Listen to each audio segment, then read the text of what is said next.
خۆشەویستان لە هەموو جیهانە کۆمەڵێک تێست هەیە، تێستەکان عالەمین. ئەم تێستە عالەمیانە زۆر جار پێویستە کەسەکە کەفاءە و توانایەکی بەرزی هەبێت.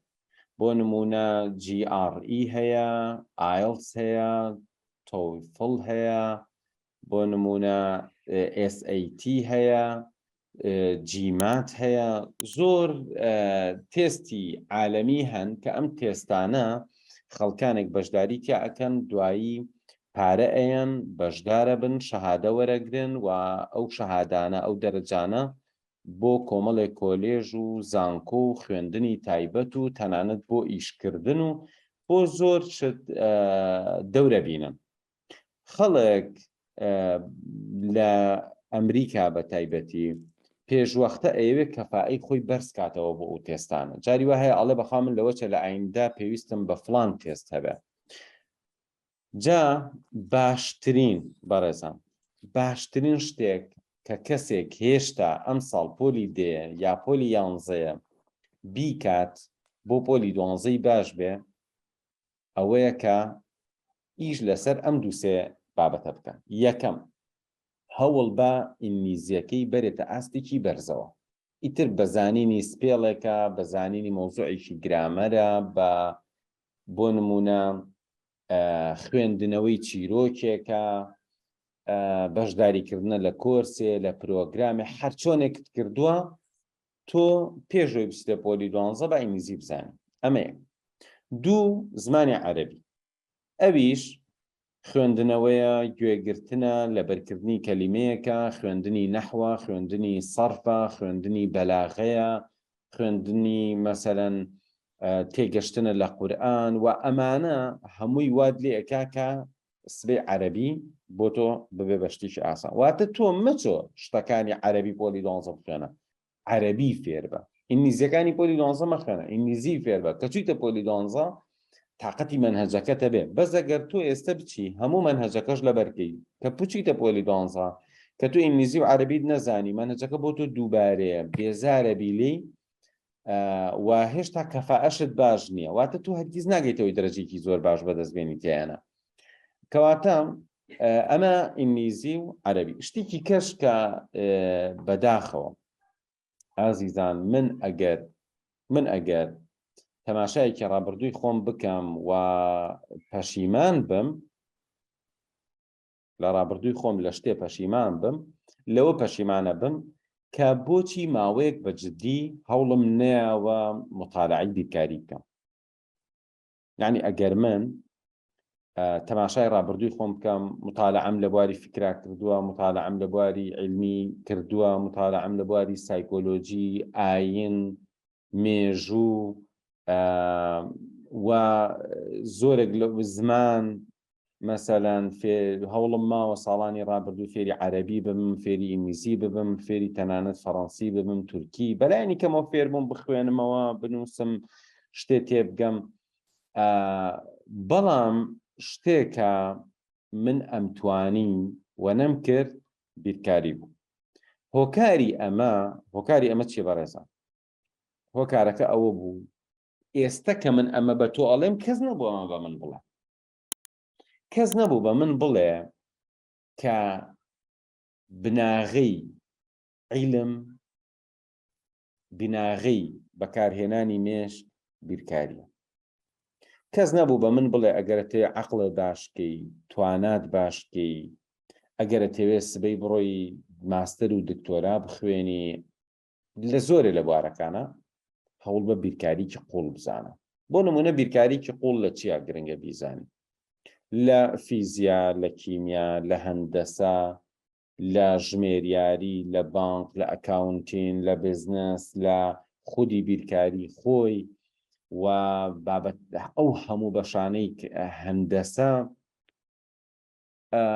لەمانە بیرکاری گرنگ بوو. بەڵام کللتوری وڵاتی ئێمە بەداخەوە وا بوو کە یعنی هەر ئێستەش وایە لە هێزار بابەتە عیلمیەکان لای خەڵک بە قیمەت نییە. مەسەلەن بەداخەوە نابینی گەنجانێک بێن بڵێن وەڵا ئێمەمانەیە مطالعی فیزیا بکەین، ئەمانەیە مطالعی گەردوون بکەین، ئەمانەیە مطالعی کیمیا بکەین، ئەمانەیە مطالعی ڕۆکێ بکەین، جانەوەرێ بکەین، یعنی بیرکاری بکەین، مطالعی هەموو خەڵک مطالعی چیەکە؟ مطالعی ئاینەکە، مطالعی ئەدەبیاتەکە، واتە ڕۆمان و ئەمانە، واتە خەڵک لای ئێمە کتێبی دینی ئەخوێنێتەوە و ڕۆمان ئەخوێنێتەوە. من لایەزال هەردووچیان ئەخوێنمەوە و هەردووچیانم پێ گرنگە.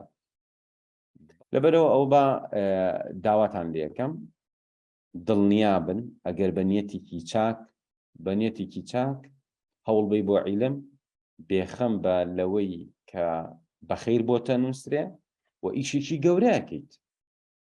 با بزانی هەر کەسە و لە شوێنی خۆیان ئەرکە بەرپرسیارەتی هەیە. ئادی با من لە جیاتی ئەوەی ڕۆشتم بە دوای یادگە و فێرکردن و بابەتی دەرنیزانی بە خەریکی ئەمە نەبوومە، منیش دانیشتمە هەر خەریکی بابەتە شەرعەکان بوومە. ئەو کەسەی دوای ئێوە قورئان لەبەرکە ئێستا بە بۆنی منەوە سەریعەتر لەبەرێکە مەسەڵەن. ئێکەواتە ئەگەر هەر کەسێک لە بوارێکە شارەزایەک هەبێت دوایی بەیەک و ئەتوانین خزمەتێکی باش بکەین. بەڵام ئەگەر هەمومان بەیەک بوارە شارەزاوی نیست ناتوانین بکەین لە هیچ. لەبەرەوە بوارە عیلمیەکان بەکەم مەگرن و دڵنیا بن فێربوونی فیزیا، کیمیا، بیرکاری، ئەحیا، ئیتر بابە زانستەکانی مەسەڵەن تۆ پزیشکی ئەگری نەخۆشی زانی، هەر یەکێک لەمانە تۆ ئەتوانی بەڕاستی خزمەتێکی دەوێنە بکەیت و ئەشتوانی بوارەکانی تر ئێهمال نەکەیت. بۆیە خەڵکێک هەیە ئێستاکە خەریکی سەدان ڕۆمانی خوێندووە، کاکە سەدان ڕۆمان دەیان ڕۆمان مەخوێنەرەوە، لە ئەو 20 ڕۆمانەی خوێندووتەوە بە لە جیاتی چواریان تۆزێ لە بوارێکی عیلمی شاشتر بزانیان. من لە کاتێکا ڕۆمانیشم نووسیوە، لە کاتێکا ئەشی خوێنمەوە و بەلاشمەوە گرنگە ئەم قسەیە ئەەکەم. کەواتە تۆزێ بە جددی خەریکی بابەتە عیلمیەکان بن. کەواتە ئەچمەوە سەر پرسیارە ئەسڵێک. تۆ پۆلی دەی یا پۆلی 11 چی بکەی بۆ پۆلی 12؟ بە جددی دانیشە لە بیرکاری تێ بکە. هەر بیکە بە هیوایەت، ژمارە بکە بە هیوایەت. بڕۆ بیرکاری خراپی وعدی پێ ئێم، بڕۆ یوتیوب، بڕۆ ئینتەرنێت، ئەو ڤیدیۆیانە تەماشا بکە، ئەو کتێبانە داونلۆد کە لە پێنجی ابتیدایی و تایبەتە بە بیرکاری. پێنجی ابتیدایی بۆ تۆ زۆر ئاسان. دوای ئەو 6، دوای ئەو 7، دوای ئەو 8، دوای ئەو 9. ئاوا هی وەرە سەرەوە ئەگەیتە پۆلی 12، ئەگەیتە ئەو مەنهەجانی کە لە زانکۆ ئەخوێنرێ، ئەبی بە کەسێکی زۆر شارەزا بە زەوق و سەریقە و تاقەت. کەواتە ئینگلیزیەکەت باشکە، عەرەبیەکەت باشکە، بیرکاریەکەت باشکە. ئەگەر پۆلی 10 و 11 ئەگەر هاتوو زۆر بە جددی خۆتی باش کرد، بڕۆ ناو مەنهەجی پۆلی 12 ژەوکات، کێشەمان نییە. بەڵام مەچۆ ئێستا کە دانیشی ئەدەب و قەینا بۆ پێشبڕکێکە بیکەیەوە زۆر باشە. دانیشی ئەدەب و ئەحیا و ئەم شتانە لەبەرکەی بۆ پۆلی 12، چونکە تۆ دوایی ئەبێ بەبار بەسەر دەبێ مراجعی کەیتەوە، ئەبێ دوایی لەبیر دەچێتەوە تووشی کەعابە ئەبی وامەکە. هیوادارم زۆر بە جددی خەریکی بن ئاستی خۆتان، یعنی لە جیاتی ئەوەی شتێک فێر ببی مستەوە بەرز بێتەوە باش. ئێستا لەم دەورەی کە بەشدار بوون هیوا هەیە ڕۆشتووە پۆلی 10 و 11 هەرچووە مەنهەجی خوێندووە. بەڕای من ئەو ئاستی خۆی بەرز نەکردو، شتێکی تازە فێر بووە. بەس ئێوە سوپاس بۆخوا ئێستا کە دڵنیام کە ئاستی ئێوە زۆر جیاوازە.